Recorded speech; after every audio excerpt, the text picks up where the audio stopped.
Muy bien, bueno, vamos a continuar con un mensaje que teníamos ya de dos pasados y vamos a hablar sobre los atributos de Dios.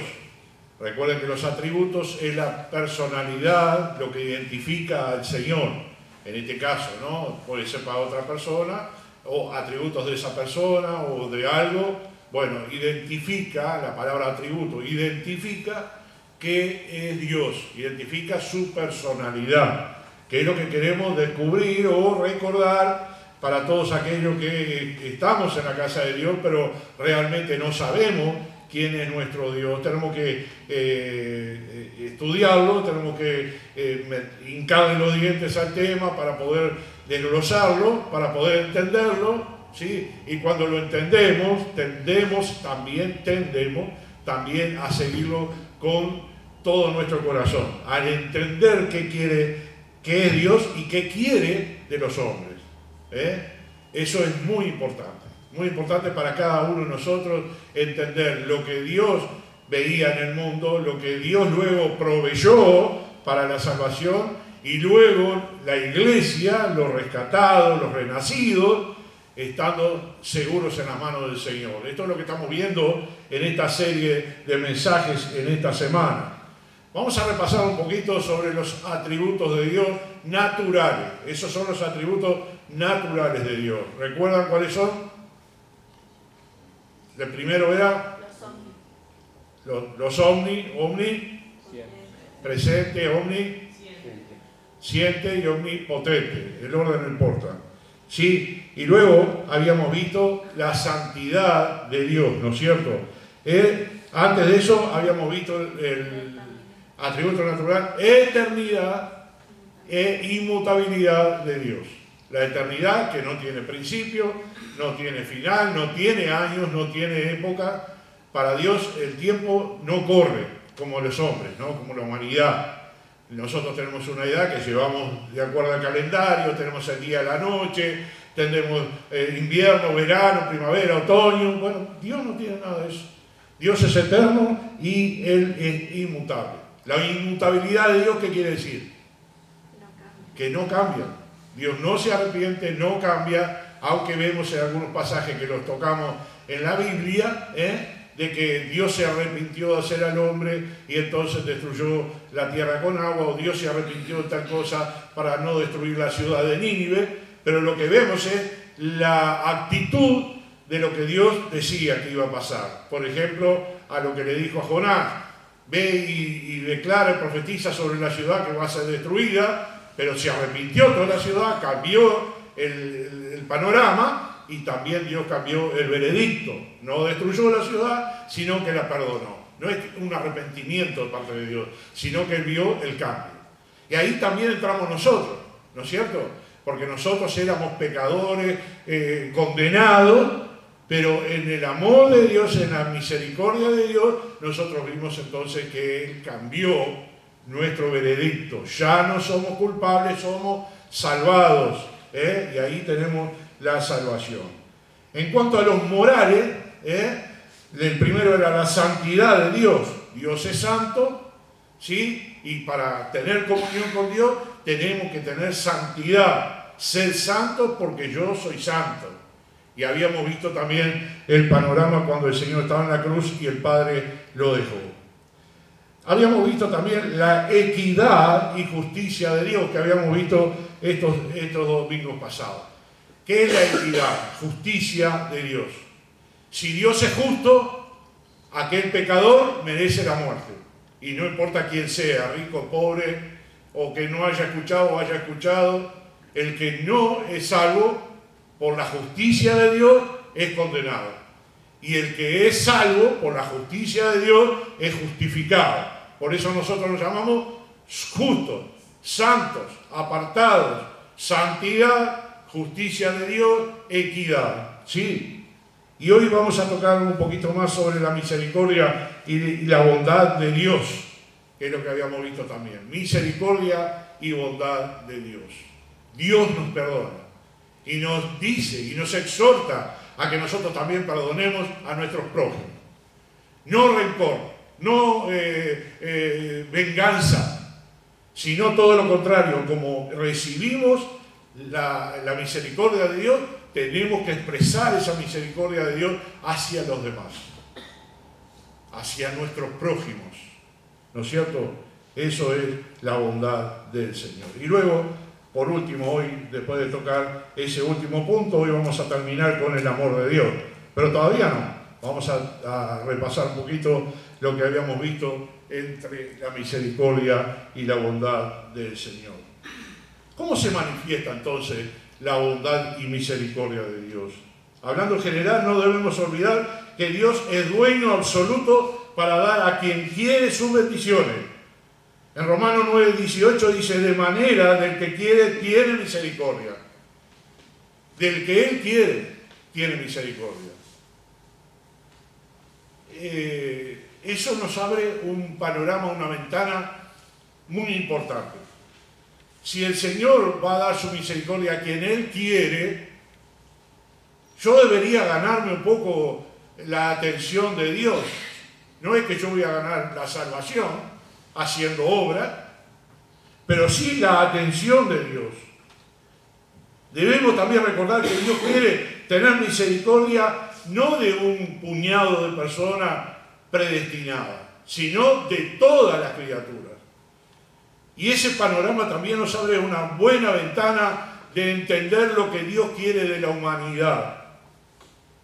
¿Creemos nosotros que Dios solamente eligió a algunas personas para ser salvos y a otras las eligió para ser condenadas?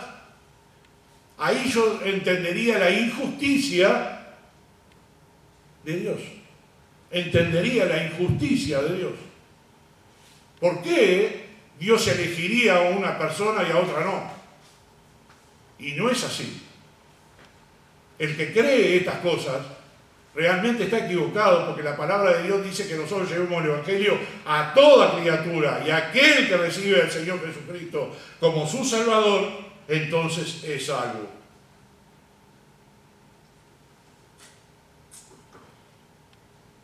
Debemos recordar que Dios quiere tener misericordia de todos, porque tú, Señor, eres bueno y perdonador, y grande en misericordia para todos los que te invocan. Esto está en Salmo 86, versículo 5. Vamos a ir a dos pasajes. Primero Lucas 6:36.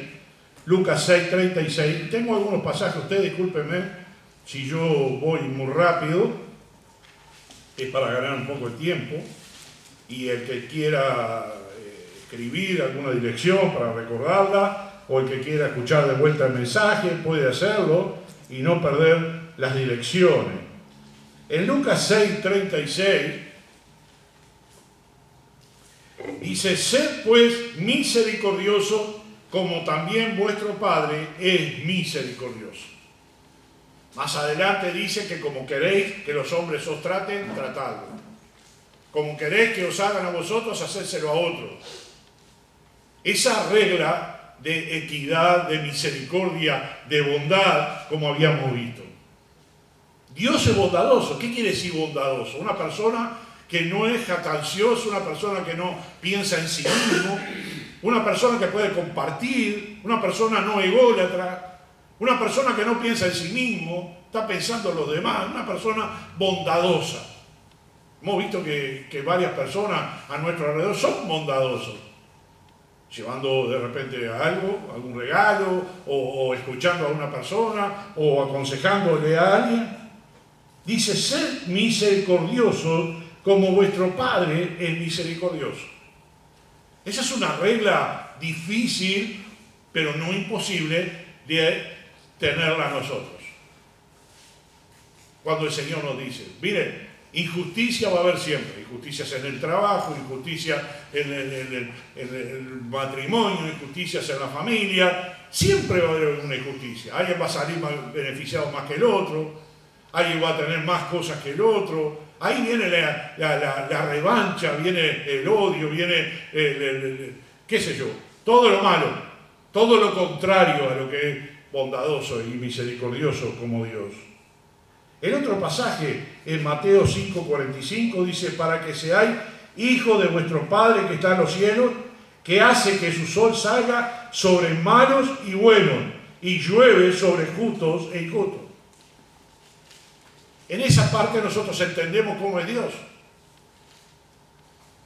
Siempre lo digo y lo vuelvo a repetir hasta el cansancio.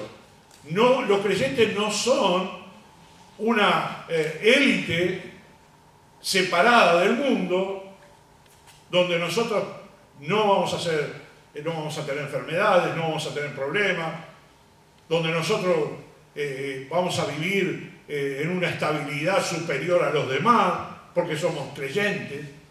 No. El creyente se va a enfermar, el creyente va a pasar pruebas, el creyente va a morir gente de su familia, el creyente va a pasar necesidades de repente sin trabajo. Va a pasar por todas las etapas que pasa el mundo. Pero con la gran diferencia de que nosotros tenemos a Dios de nuestro lado. Y Él dice que no nos va a desamparar. Él dice que nosotros vamos a ser bendecidos. Él dice que nos va a cuidar. Y sabemos que es así. Así que llueve sobre justos e injustos. Las bendiciones son para todos. No hay separación en ese aspecto. Aún los duros de corazón y no arrepentidos reciben la misericordia de Dios. Todos los pecadores, aún los impenitentes, quedan incluidos en el campo de su misericordia. Es tremendo. No sé, algunos si han visto un video estos días, lo compartí, que dice que en Israel ya no se les permite hablar del Señor Jesucristo, que va a venir un tiempo muy duro porque a aquellos que prediquen de Jesucristo pueden ser encarcelados también, serán castigados. Ya no hay tanta libertad en Israel, las cosas están cambiando, las cosas se están poniendo duras y están hablando del tercer templo. ¿Qué les parece a ustedes que está por pasar? ¿Qué son esas señales? Está en la palabra de Dios. ¿Qué son esas señales? La segunda venida de Cristo. Y parecería que no está muy lejos. Parecería que está cerca. Ahora cuando vaya la gran tribulación, los creyentes no vamos a estar. Y tenemos que tener nuestro corazón preparado. Tenemos que estar preparados para eso. Isaías 55, 17 dice: deje el impío su camino y el hombre inicuo sus pensamientos y vuélvase a Jehová, el cual tendrá de él misericordia, y al Dios nuestro, el cual será amplio en perdonar. Estamos hablando de la misericordia y de la bondad de Dios. El Señor llegó con misericordia a tu vida. El Señor llegó a tu vida con bondad. Él está extendiendo la mano para que tú te levantes como Pedro se hundía en el mar y el Señor lo rescató y le dijo: ten fe. ¿Te ha faltado la fe, Pedro, para caminar sobre el agua? Hermanos, el Señor lo que nos pide es que nosotros tengamos fe en Él, que nosotros vivamos con Él. Deje el impío su camino, deje el hombre inicuo sus pensamientos y vuélvase a Jehová. Esa recomendación lo dio Isaías y el Señor Jesucristo todavía no había venido. Pero la confianza en el Señor es lo mismo.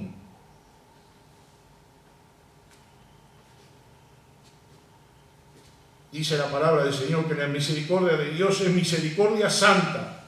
No protegerá de ninguna manera el pecado, sino que espera con ansias perdonarlo. Si en algún momento hemos caído, lo primero que tenemos que hacer es ir al Señor porque Él tiene misericordia. Lo primero que tenemos que hacer es arrodillarnos, si es posible, no todos podemos arrodillarnos. Yo, por ejemplo, no puedo arrodillarme porque sería imposible levantarme después por mi estado físico. Pero muchas veces lo quiero hacer, pero ya recuerdo que no puedo hacerlo. Tengo que tener cuidado. Pero si fuera posible, lo haría. Pero no solamente físicamente, sino espiritualmente. Humíllese delante del Señor. Solicite del Señor la ayuda, la compañía, la guía. La misericordia de Dios es como una ciudad de refugio para el arrepentido, pero de ninguna manera es un lugar para el pecador. No entra el pecador en ese espacio. A ver si nos entendemos. El otro día hablaba sobre el lugar santísimo y el lugar santo. Para el lugar santísimo es donde está la presencia de Dios. El cielo es un lugar santísimo donde está la presencia de Dios y Él no puede convivir con el pecado porque su santidad, Él protege su santidad y no permitirá el pecado. El Señor nos habla sobre la limpieza espiritual y las manos limpias. Vamos a ir ahí al versículo de Salmo 51, versículo 1, Salmo 51.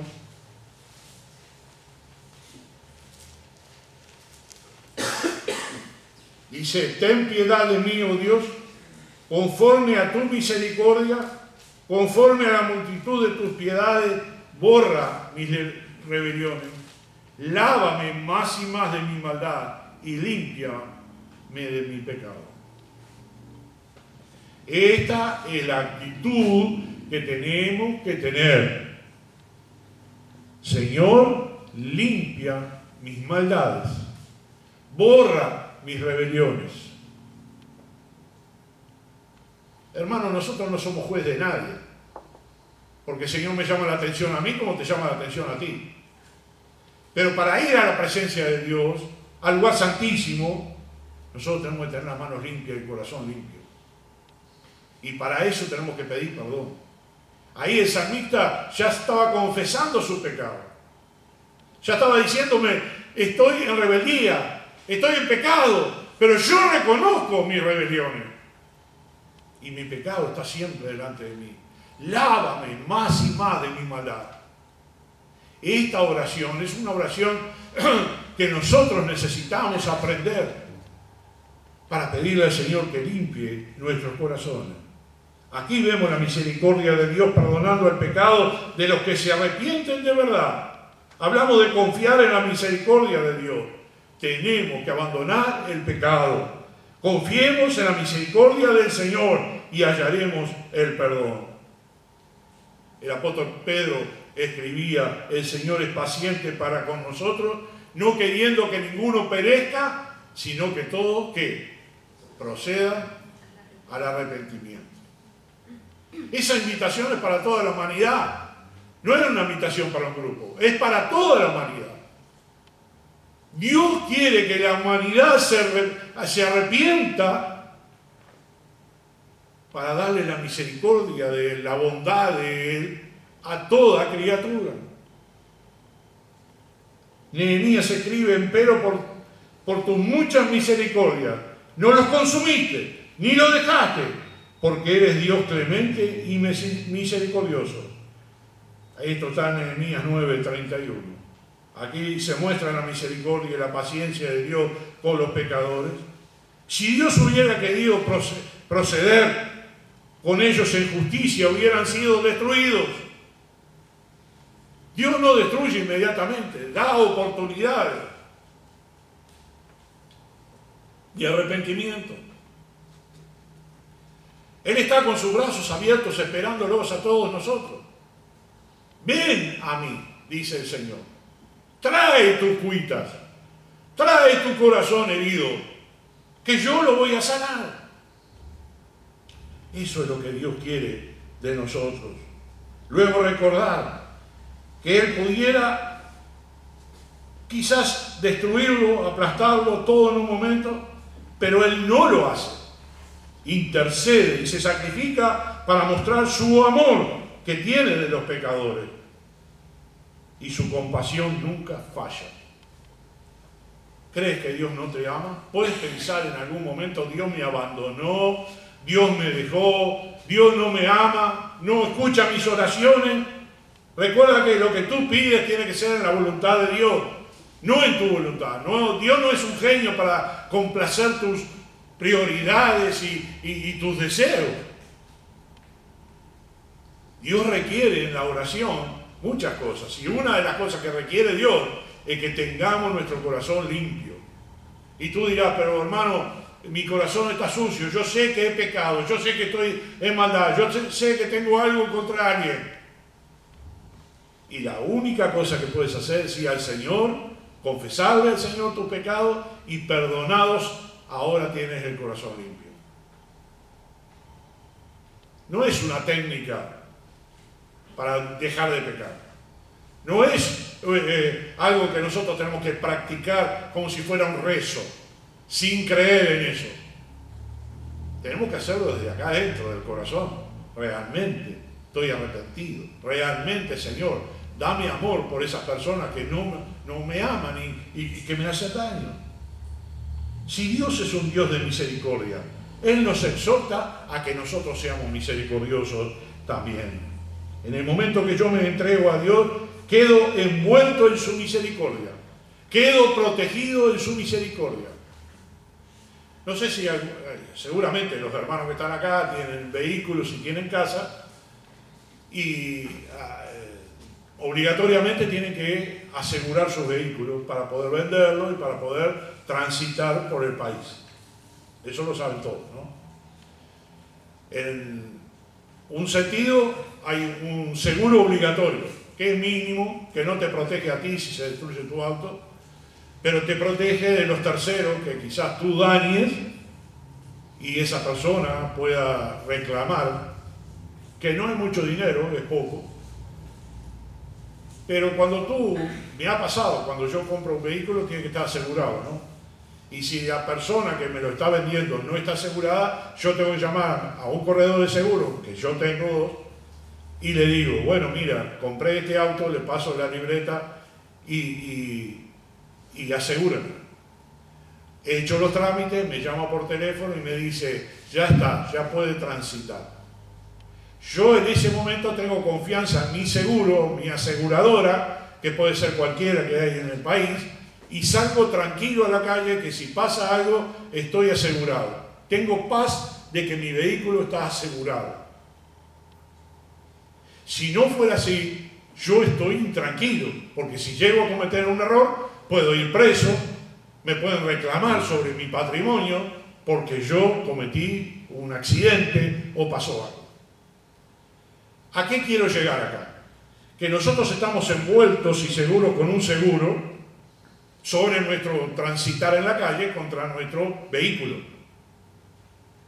Cuando nosotros vamos a Dios y le solicitamos a Dios su misericordia y le pedimos perdón, pasa exactamente lo mismo. Estamos debajo de la seguridad de Dios, envueltos en la bondad y misericordia de Dios. Nada nos puede separar del amor de Cristo. Tribulaciones, angustia, desnudez, ninguna cosa creada nos podrá separar del amor de Cristo. ¿Entienden eso? ¿Estamos claros? ¿Qué pasa cuando nosotros nos salimos de casa, trabajo y no hemos orado? O lo hacemos en el vehículo, algunos lo hacen. Mira, salí corriendo de casa, pero antes de manejar yo quiero pedir al Señor la bendición. Entonces oramos, Señor, protege nuestro vehículo, protege a las personas que están acá, que no pase nada, Señor, estamos en tus manos. Arrancamos el vehículo, nos vamos, pero hay una tranquilidad dentro del corazón. Primero tenemos seguro y luego tenemos el encargue del Señor en oración. Nos vamos de casa, oramos y le pedimos, Señor, cuida nuestra casa mientras no estamos. Protege las cosas que son una bendición, son tuyas. Tú nos prestaste este tiempo la casa. Protégela, Señor. Y nos vamos tranquilos. Porque sabemos que el Señor, con sus abrazos de misericordia y bondad, Él lo va a hacer. Y confiamos en Él. Y cada cosa y cada paso del camino que nosotros hagamos, todo tiene que ser con oración. Entregando nuestra vida y nuestro corazón a la bondad de Dios, al favor del Señor. Dice Salmo 6, vamos porque me gusta Salmo 6, estamos ahí en Salmo, así que no estamos muy lejos. Versículo 2, Salmo 6. Mira qué linda oración acá de David. Ten misericordia de mí, oh Jehová, porque estoy enfermo. Sáname, oh Jehová, porque mis huesos se estremecen. Mi alma también está muy turbada. Y tú, Jehová, ¿hasta cuándo? Vuélvete, oh Jehová, libra mi alma, sálvame por tu misericordia. porque en la muerte no hay memoria, en el Seol, ¿quién te alabará? A los que nos duelen los huesitos en estos días, ¿no? Estamos tan difíciles con el tiempo de humedad, y el Señor lo dice así tan claro, porque mis huesos se estremecen, sáname. David tenía un corazón precioso. A mí me encantan los salmos porque David expresa lo que él es. Y no hay comparación con un hombre de guerra, un hombre sanguinario, porque eso era David, un hombre sanguinario, un hombre que derramaba sangre por doquier. Por eso mismo el Señor no lo dejó hacer el templo. Aun cuando él juntó todos los materiales que pudo mientras vivía, el Señor dijo, no, porque tus manos están llenas de sangre. Lo va a hacer tu hijo, Salomón. En Filipenses 2:27 les leo, pues en verdad estuvo enfermo a la muerte, mas Dios tuvo misericordia de él, y no solamente de él, sino aún de mí, para que yo no tuviese tristeza sobre tristeza. La bondad de Dios se manifiesta cuando Él también puede curar las enfermedades, y a nuestros hijos enfermos también puede sanarlos. Recuerdo que cuando estamos en oración decimos quién tiene una petición. La mayoría, 99%, está pidiendo por un hermano enfermo o por un hijo enfermo. Ahora la hermana Diana tiene a su Benjamín enfermo. Bueno, oramos por él de hoy y de mañana. Y nos acordamos de otras personas. La hermana Angélica el otro día llamó, estaba una tos tremendo. Y oramos por ella. Oramos para que el Señor les cuide. Qué bonito el versículo. Ten misericordia de mí, oh Jehová. Sáname, oh Jehová. Sálvame, Jehová, por tu misericordia. El salmista conocía la misericordia de Dios. Y de todos estos pasajes bíblicos se echa de ver que la misericordia de Dios se manifiesta. En 21 de Salmo, que ya que lo tenemos ahí, 21:7,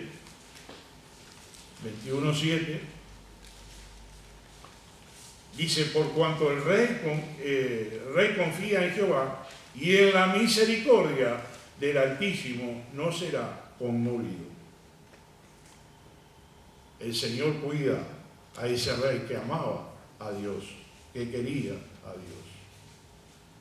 David siente que su trono está perfectamente seguro, pero lo que pase lo que pase, porque confía en la misericordia de Dios. ¿No sucede lo mismo con nosotros? Muchas veces confiamos en el Señor, pero aún nos vienen enfermedades, aún nos vienen problemas, aún nos vienen cosas y pensamos, pero si nosotros estamos haciendo todo bien, ¿por qué viene lo que viene? Y varias veces lo decimos. No preguntarle por qué, sino para qué. ¿Por qué viene esto, Señor? No. ¿Para qué, Señor, tú me mandas esto? La seguridad eterna del creyente ha de atribuir más a la misericordia de Dios. Y dice, Él me sostendrá. Qué linda frase, ¿no? Él me sostendrá. Parece que el mundo se abrió bajo nuestros pies. Parece que las cosas se terminaron. Pero el Señor me sostendrá de su mano. Es claro cuando Pedro le pasó lo que le pasó y Dios nos dio una lección. Pedro podía caminar en el agua hasta que desconfió de lo que él estaba haciendo. Y ya no tuvo su mirada en el Señor. Vamos a pasar al último de los atributos de Dios, que son atributos morales. Y ese es el atributo que yo diría encierra todos los atributos de Dios y encierra todo lo que nosotros somos para aplicarlo en nuestra vida. Y es el amor de Dios. El cristianismo es la única religión que presenta al Ser Supremo como amor. Los dioses de los paganos son iracundos, seres que odian, que necesitan completamente ser aplacados. En algunas civilizaciones, recuerdan ustedes, en algún momento lo habrán escuchado, ofrecían a sus hijos al fuego, ¿sí? Mataban a sus hijos, entregaban a sus hijos al fuego. Pasaban a sus hijos sobre fuego. Porque creían que así se aplacaba ese Dios que ellos creían. Nuestro Dios no nos está pidiendo eso. No nos está pidiendo ningún sacrificio físico. Juan escribe en su primera carta, Dios es amor, Dios es luz, Dios es espíritu, Dios es amor. El amor es la expresión de la personalidad de Dios en relación a su naturaleza. Si Dios no tuviera amor, ¿por qué hizo lo que hizo? Si Dios no amara al mundo, ¿por qué entregó a su Hijo? Si Dios no te quisiera, ¿por qué te buscó y te rescató, oveja perdida? Yo diría que tiene mucho para agradecer al Señor y nada para achacarle, porque en su amor Él hizo mucho más de lo que tú pudiste hacer jamás. Él aplicó el amor. El amar es la naturaleza de Dios. Él mora siempre en una atmósfera de amor. Pero es difícil, si no imposible, definir o describir el amor de Dios. En Juan 3:16, porque de tal manera amó Dios al mundo que dio a su Hijo unigénito para que todo aquel que en Él cree no se pierda más, tenga vida eterna. Dijimos varias veces que ese versículo encierra el Evangelio de toda la Biblia. Porque de tal manera amó Dios al mundo. Cuando dice mundo, ¿a qué se refiere? ¿A la tierra y al agua y a los animales? ¿A qué se refiere? A nosotros, a los seres humanos.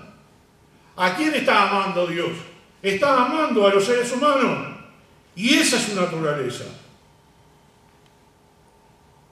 Dice este versículo de Juan 3:16 que deduce que el amor de Dios es la naturaleza, que muestra un interés constante en el bienestar espiritual de cada uno de los que le reciben.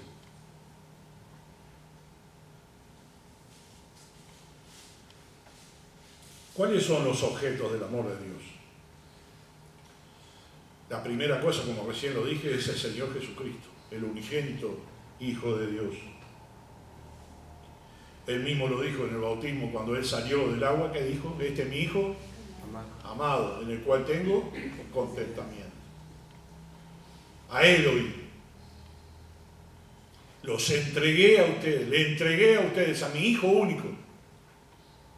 Escúchenlo, lo que Él va a decirle. Jesucristo participa del amor del Padre de una manera muy singular, así como es el Hijo también en forma única. Él es especialmente mi escogido, en quien mi alma toma contentamiento, mi Hijo amado, que literalmente significa mi Hijo el amado. Y nos es fácil, por consiguiente, comprender cómo Él, que hizo la voluntad de Dios en forma perfecta, fuera el objeto especial del amor del Padre. Por supuesto, si el amor de Dios es eterno, como lo es su naturaleza, se deduce que ese amor puede haber tenido un objeto eterno que amar. Por eso el Cristo se dirige al Padre diciendo, me has amado desde antes de la fundación del mundo. Esa declaración es muy importante para definir cuándo nació Jesucristo. ¿Desde cuándo está Jesucristo? Ahí ya pasamos a otra etapa, ¿no? de prédica en el Señor Jesucristo. Creemos firmemente que el Señor Jesucristo es eterno. Como el Padre es eterno, Jesucristo es eterno. Que Él estaba en la creación. Cuando Dios dice, hagamos, Él estaba en la creación. No podemos creer que ese gran profeta que cree en algunas organizaciones, denominaciones o falsas definiciones y falsas sectas, crea que Jesucristo nació de la Virgen y ahí comenzó su vida y fue un gran profeta. No le quita el nombre de gran profeta, pero sí, Él es eterno, Él estaba con el Padre, Él vino del Padre. Cuando dice entregó a su Hijo unigénito, ¿qué quiere decir? Que ya existía. Y si desde el principio Jesucristo existía, Él vino al mundo para salvar a los perdidos. Pero ya existía. Y eso es importante para creerlo. En esto se mostró el amor de Dios para con nosotros, en que Dios envió a su Hijo unigénito al mundo para que vivamos por Él, y en esto consiste el amor. Y esto es importante. No que nosotros hayamos amado a Dios, sino que nos amó primero. Esto está en 1 Juan 4, 9 y 10. El amor es más que compasión. No se oculta, como tal vez pudiera hacerlo la compasión, sino que se manifiesta activamente. La expresión más alta del amor de Dios para con el pecador es el sacrificio de la cruz del Calvario. Él nos dio no nos dio solamente un hijo, sino que nos dio su propio hijo, su hijo amado. Es impactante cuando nosotros entendemos lo que Dios hizo por nosotros. Impactante. Porque ahí entendemos el gran sacrificio de Dios. Ahí entendemos el amor de Dios. Hermano, no nos queda otra cosa que agradecerle eternamente por lo que Él hizo por nosotros y alabarle eternamente por lo que hizo por nosotros y entregarnos a Él para siempre como Él lo hizo con nosotros. Dios Padre no fue egoísta, entregó a su Hijo. El Hijo no fue egoísta, no vivió de placeres en el mundo, sino que se entregó a sí mismo y fue hasta los lugares más oscuros del Seol. En el perdón pleno y completo de los arrepentidos. Y dice Isaías: he aquí amargura grande me sobrevino en la paz, mas a ti plugó librar mi vida del hoyo de corrupción, porque echaste tras tus espaldas todos mis pecados. Dios había quitado el amargor de la vida y le había dado el perdón cariñoso de sus pecados, apartándolo de él. Esto está en Isaías 38, 17. En Efesios 2, 4 y 5 dice: empero Dios, que es rico en misericordia por su mucho amor con que nos amó, aun estando nosotros muertos en pecado, nos dio vida juntamente con Cristo, por gracia sois salvos. Qué maravilloso Señor que tenemos. Qué maravillosa obra que Dios hizo para nosotros. ¿Cómo no estar agradecidos con Dios? ¿Cómo no entregarnos a Dios? ¿Cómo no sacrificar algo para el Señor? En este capítulo presenta, en Efesios 2, presenta la raza humana precipitándose a una ruina inevitable. Él, empero, cambia el cuadro. Cuando falla toda la ayuda humana, Dios interviene y en su misericordia, que brota de su gran amor, redime al hombre caído y le da no solamente el perdón, sino un puesto en su reino celestial al lado de Jesucristo. Todo esto indica a Él o tal vez mejor dicho, a fin de satisfacer su gran amor, el amor lo que le indujo a hacerlo. El Padre podía quedarse tranquilo. Él, si quería destruir la humanidad, destruía, y si quería hacer otra humanidad, la hacía. Y si Él quería otro planeta, lo hacía. Y Dios el Padre lo puede hacer todo porque es de Él. Pero con su gran amor llegó hasta nuestras vidas para compartir la salvación, para que seamos rescatados, para que vivamos eternamente en el cielo. Les pregunto, ¿es poca cosa? Te pregunto, ¿crees que es algo poco lo que Dios tiene preparado para ti y para mí?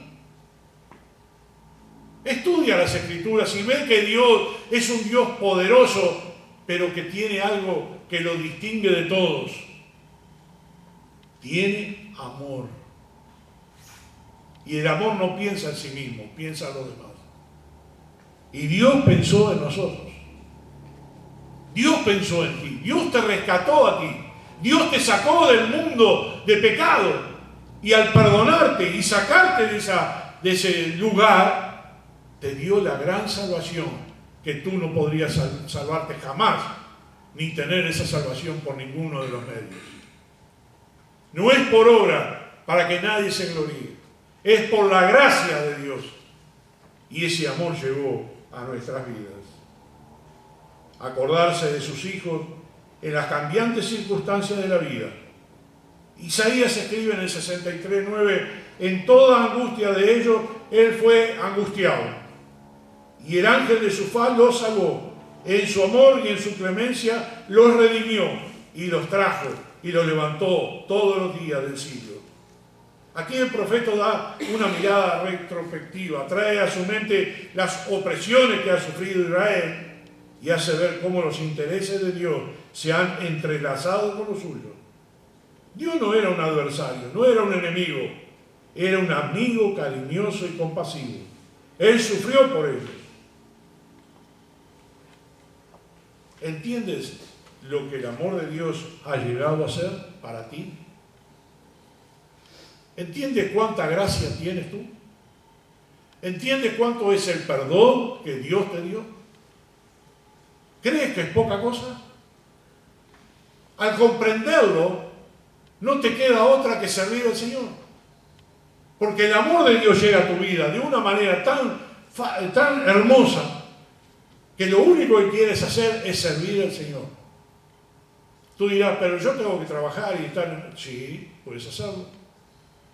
Pero no distraerte tu atención de lo principal.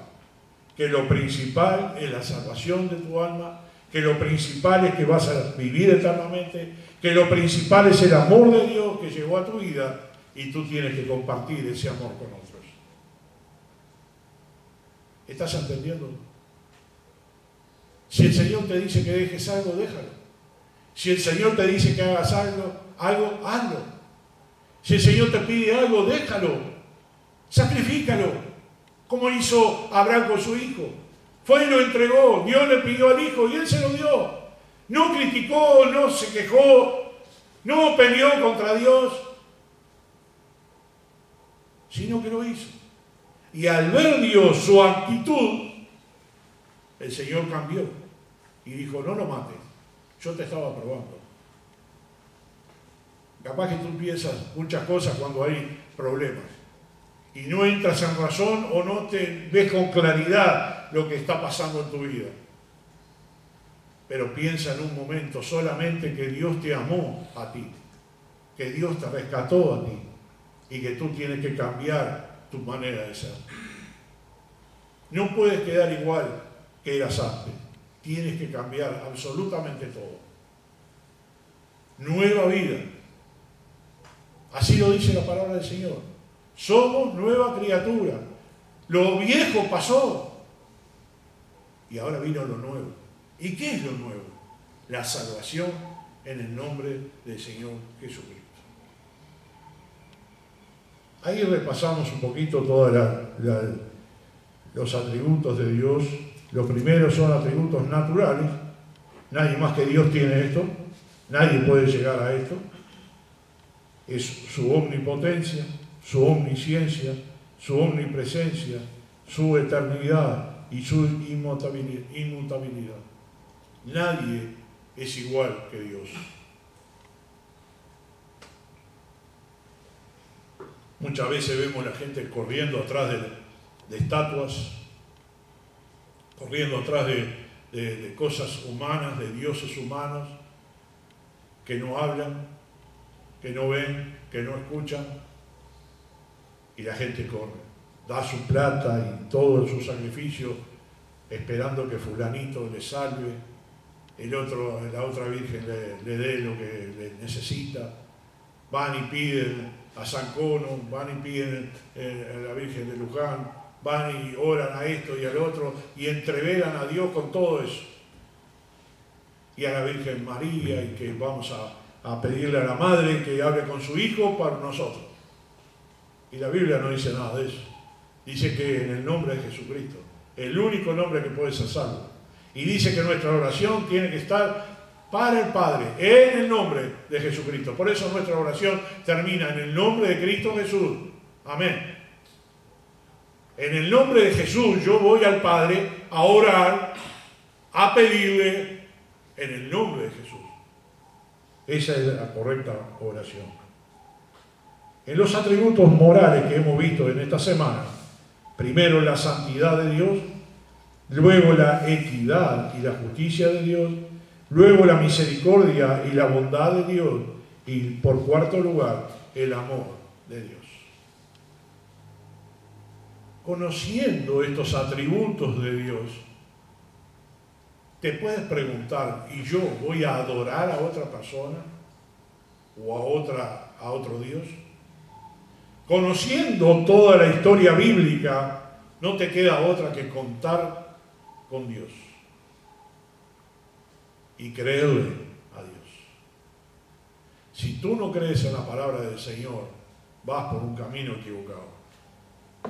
Si tú no tienes una entrega para Dios, vas por un camino equivocado. Tienes que entregar tu corazón al Señor. Tienes que entregar tu vida para el Señor. ¿Cuántos de ustedes podrán pensar, sí, pero yo ahora podría estar haciendo un negocio, podría estar ganando plata, esta hora podría estar ocupado en otra cosa? Mire, nosotros estamos muy poquito en la iglesia, a mí me constriñe eso, porque tendríamos que tener más actividad en ese aspecto de educativo espiritual. Y necesitamos profundizar las escrituras. No podemos ir por arriba de las aguas, tenemos que irnos abajo de las aguas. Bucear por la palabra de Dios, buscar la voluntad del Señor.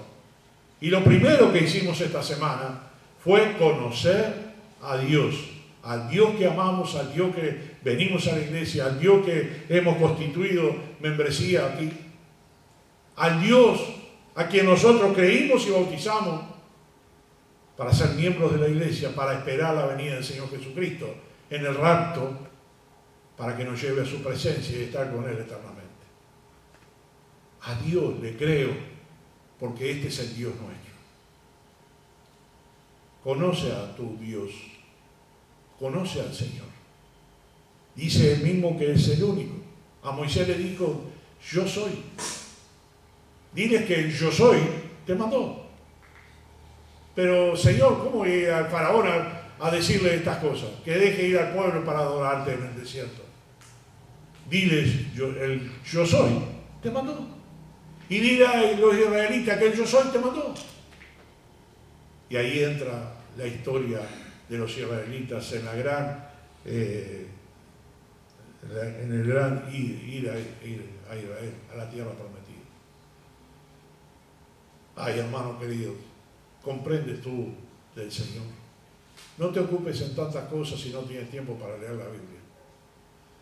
No te ocupes en tantas cosas si no tienes un tiempito para estar con el Señor. Él te necesita, te ama. Él quiere que estés con Él. ¿Tú quieres tener comunión con los seres humanos? Por ejemplo, amigos, parientes, hijos, hijas, padres, primos. ¿Te gusta esa congregación y dispones tiempo para hacerlo? Pues yo te digo, dispone más tiempo para estar con Él. Preocúpate de estar más con Él. Preocúpate de buscar la intimidad con el Señor. Hay barreras que nosotros estamos poniendo para hacerlo. Podemos excusarnos del trabajo, de la actividad de la casa, de todo lo que nos concierne en nuestras tareas.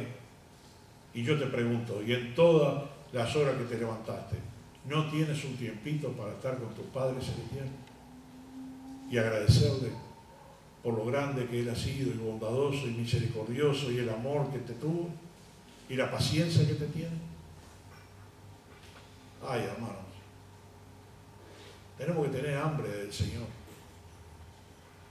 Es lógico que tenemos que tener hambre de estar con Él. Y ese tiempo es un tiempo especial. No es un tiempo de correr. No es un tiempo de salir corriendo y distraernos con las cosas de la vida. Es un tiempo para Dios. ¿Le estás dando ese tiempo a Dios? ¿Comprendes el amor de Dios? Yo comprendo su amor, pero no lo alcanzo a ver totalmente. Pero sí he entendido que Él me ama. Y he entendido que si me pide algo, lo haga. Y las pruebas están a la vista. El Señor me pidió y yo obedecí. Y hoy estoy acá. No te llamó el Señor para nada. No te dijo, hijo mío, hija mía, te necesito. Quiero que tú trabajes para mí, hagas para mí, te sacrifiques para mí. Deja algo para el Señor y Él te va a recompensar. Haz lo que Dios quiere que hagas y Él te va a recompensar. Amén. Oramos. Amado Padre que estás en el cielo, te damos gracias por tu amor, por tu misericordia, por tu bondad, por tu santidad. Te damos gracias, Señor, por tu equidad, por tu justicia, por los ovnis. Te damos gracias porque en nuestra corta visión humana podemos declarar que tú eres nuestro Dios y te amamos. Yo te amo, Señor, y te amo de todo corazón. Y entrego cada minuto de mi vida para que tú hagas lo que quieras con ella. Con mis problemas de salud, con mis problemas, no importa. Prefiero servirte a ti. Dificultado, no 100% como quisiera, pero lo que puedo hacer lo hago. Ayuda a la congregación, Señor, para que entienda que tú las amas y que tienen que hacer mucho más de lo que están haciendo para alcanzar la misericordia de Dios. No que paguemos la salvación, sino que te devolvamos en gratitud lo que hiciste por nosotros. Y yo te agradezco porque me salvaste. Yo te agradezco porque no estoy condenado. Yo te agradezco porque estoy en el redil y algún día tú me llevarás a tu presencia. Y llevarás a la iglesia. Y estará la iglesia con Jesucristo. Qué bendito día será ese. Estamos viendo señales en la tierra que posiblemente estemos en los últimos días. Y como dijo el apóstol Juan, ven pronto, Señor Jesús. Así terminó el libro de Apocalipsis. Y así terminamos nuestra reunión. Ven pronto, Señor Jesús.